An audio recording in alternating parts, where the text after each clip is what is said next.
पुण्यातील मावळमध्ये राष्ट्रवादीचं मोठं वर्चस्व पाहायला मिळालं। मावळमध्ये राष्ट्रवादीने 5 जिल्हा परिषद आणि 10 पंचायत समितीच्या जागांवर एकाती विजय मिळवला। मावळमधील दमदार विजयानंतर अजित पवारांच्या आठवणीने आमदार सुनील शेळके यांना अश्रू अनावर झाले। विजयानंतर अजित पवारांचा फोन येणार नाही याचंच सर्वात जास्त दुःख असल्याचं त्यांनी सांगितलं। दरम्यान मावळमधील विजयानंतर अजित पवारांचा फोटो हातात घेऊन कार्यकर्त्यांनीही जल्लोष केला। यावेळी कार्यकर्त्यांनी अजितदादांच्या आठवणीमुळे त्यांना देखील अश्रू अनावर झाले। दादा असते तर आम्ही सगळेच आज आनंदानं खूप मोठा उत्सव साजरा केला असता। परंतु ठीक आहे, आज दुर्दैव आहे। त्या सगळ्या कठीण परिस्थितीतून सुद्धा माझ्या मायबाप जनतेनं त्यांना भरघोस असं मताधिक्य देऊन दादांचं उत्तराई होण्याचा आज खऱ्या अर्थानं त्यांनी प्रयत्न केला। परंतु ते शब्द आज कानावरती पडणार नाही आहेत।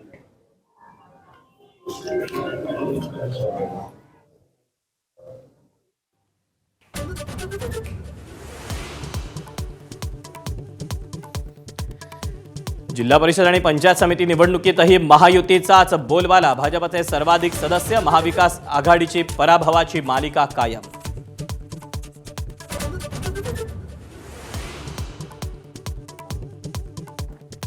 दोन 2014चं शहरी पक्षाचं मिथक भाजपनं खोडून काढलं। जिल्हा परिषद पंचायत समितीतल्या विजयावर फडणवीसांची प्रतिक्रिया, विरोधकांमध्ये इच्छाशक्तीचा अभाव असल्याची टीका।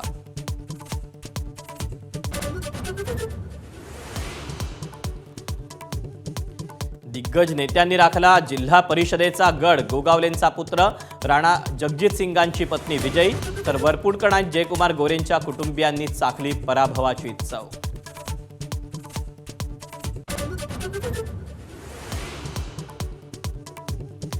एकनाथ शिंदेंना कार्यकर्त्यांकडून वाढदिवसाचं गिफ्ट। जिल्हा परिषद निवडणुकांमध्ये शिंदेंच्या शिवसेनेची चमकदार कामगिरी, कोकणचा गड शिंदेंनी राखला।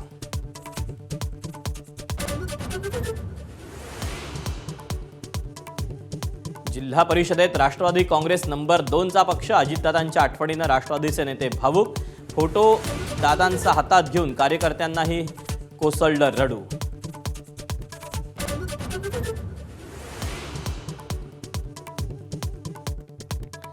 लुकआउट नोटीस आणि आरोप असणाऱ्या लोकांना संघाच्या शताब्दी कार्यक्रमाचं निमंत्रण। संजय राऊतांचा घणाघात, तर राऊत संघावर बोलून सूर्यावर थुंकण्याचं काम करतायत। भाजपच्या नवनाथ बन यांचा पलटवार।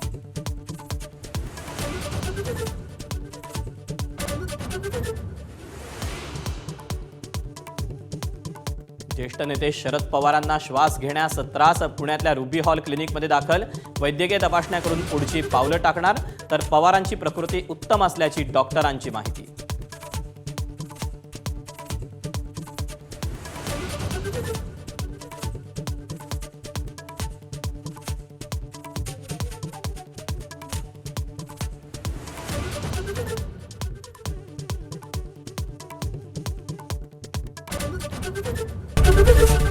एबीपी माझा, उघडा डोळे बघा नीट।